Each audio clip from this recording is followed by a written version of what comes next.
Good morning, everybody. It's Derek Parker from Team 14 out in California. Want to go over a couple things with you from the Red Salmon Complex. We came out here from a pre-position. We actually were fortunate enough to get 2 pre-positions this year. And from the second pre-position, we were sent to this complex. When we were at pre-position, we took some time to get things established, a lot of technology, QR codes, and online remote check-in specifically. With that, when we showed up on scene, we had a pretty good plan of what it was going to look like, and then how we were going to take that information out of the database, out of the Excel sheet that the form produces, and then how we were going to implement it. So simplest way to do that is just go line by line and have the status check-ins, record that on the paper check-in forms like we normally do. What we really wanted to get to and we weren't able to do was to do somewhat of a mail merge, and we'll continue to try and do that so that it automatically populates the form. We found a real easy way to do that in Google, but with the Microsoft setting, we haven't really been able to figure that one out. So about the QR code for remote check-in, it's really nice. One of the, I guess, the benefits of using the Microsoft Forms is that it'll just generate a QR code for you. It's one less step that you have to take. We tried sending that to Expanded and have them put that on the resource orders, and we weren't necessarily that successful with that. It got put on a couple resource orders and then was dropped, but that is definitely an option that you can take advantage of. The form itself is limited to 100 questions, and I thought that would be more than sufficient. But as we put the thing together, we found out that 100 questions wasn't enough. So when you start going over, your red sheets, for engines checking in, any miscellaneous equipment, dozers, water tenders, all that, and then trying to grab all the crews, whether they're state fire or fed fire, we're trying to be very inclusive of all the things.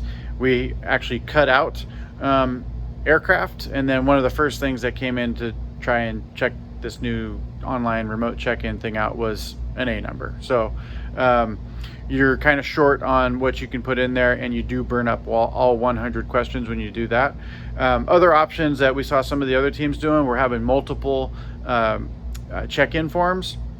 The disadvantage to that is that there's multiple forms to go into.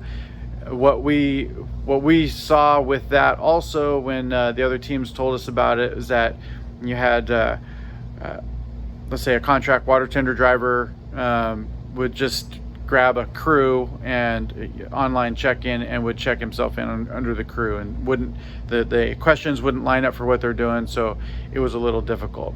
And with the full single one, you have to branch them out, and you just point where the answer of one question goes to the next.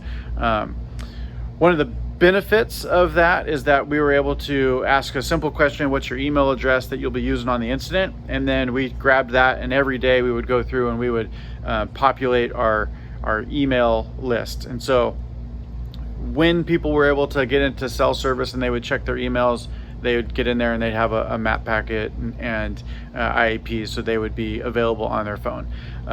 Fortunately, a lot of the ridge tops in this very remote area were able to catch a lot of cell service. So when we had our 06 or 630 briefing or our 1800 briefing, which we'll get into in a second, they were able to have those things right there at their fingertips, and they were able to watch them.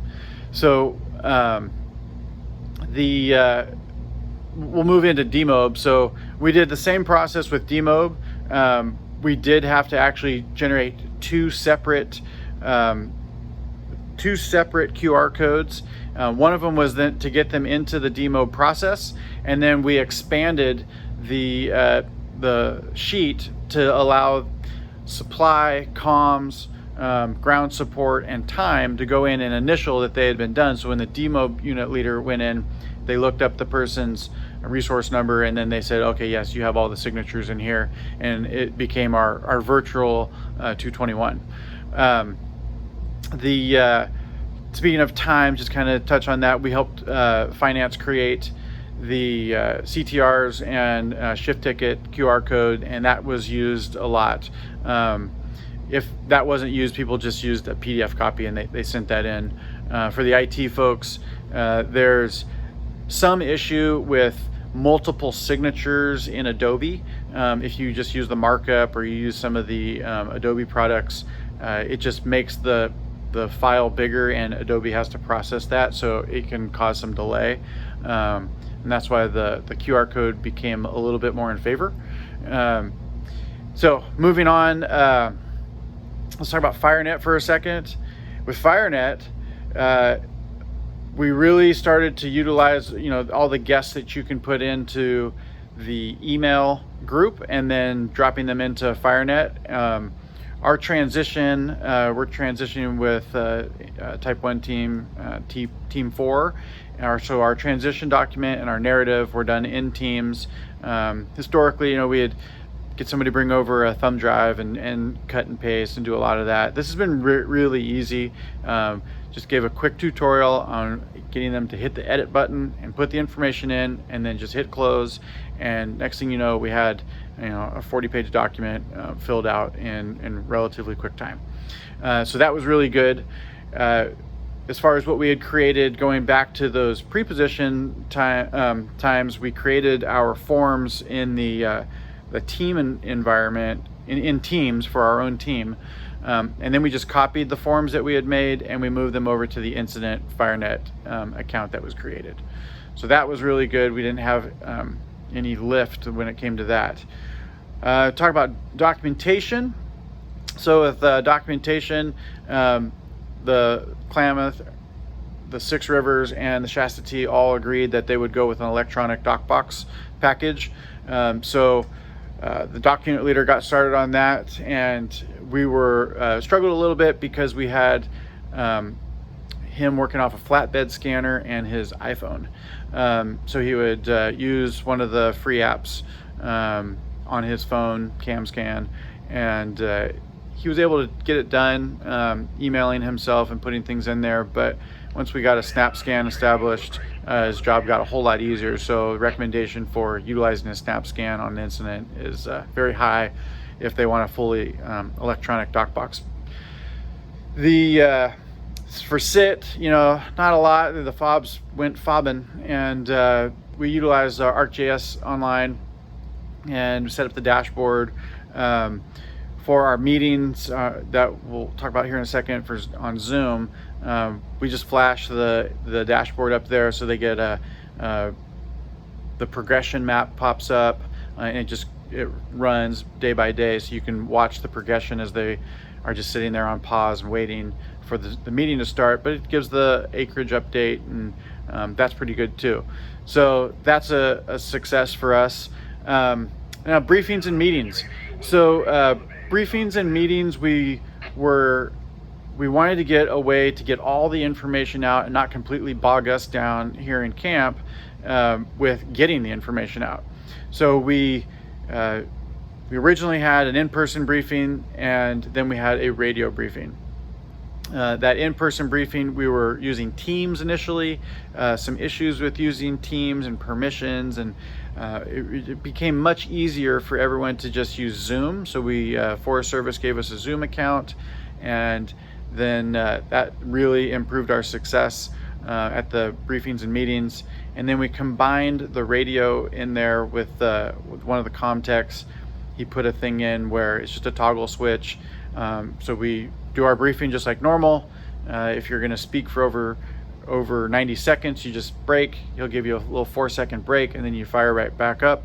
And it's been widely successful. It's heard very well out on the line, and it frees up a lot of time for us. We'll move into some of the COVID stuff.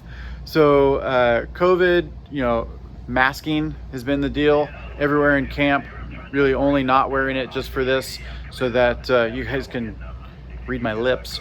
But we don't normally use Type 1 GIS trailers, and we ordered one just for getting the GISers out of the SIT area and letting them expand a little bit. The company that the vendor that we used, they brought a second trailer. There were some issues with finance, so finance told them to take it away, but they weren't going to charge us for the second trailer, and we're going to really be able to spread out. So take advantage of that if you can. We knew tech and internet was going to be an issue, especially where we are here in Willow Creek. We had a DSL line, but we also brought in satellite internet, which ended up going to one of the base camps.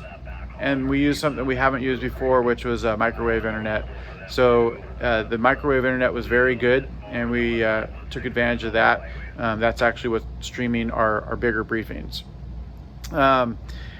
Last thing, we tried a lot of different stuff on this incident, and it's been, for the most part, very successful. If you guys have any questions, please do not hesitate to reach out. We can go over whatever we've done.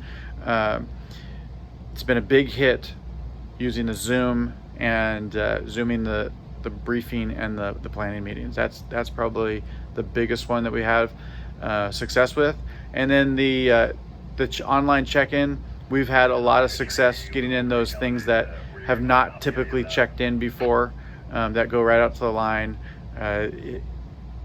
A lot of that is really dependent on having cell service, but I think we're all pretty familiar with, we can always find that one little turnout that has the cell service, and people are using it. So any questions, hit me up. Appreciate it. Thank you.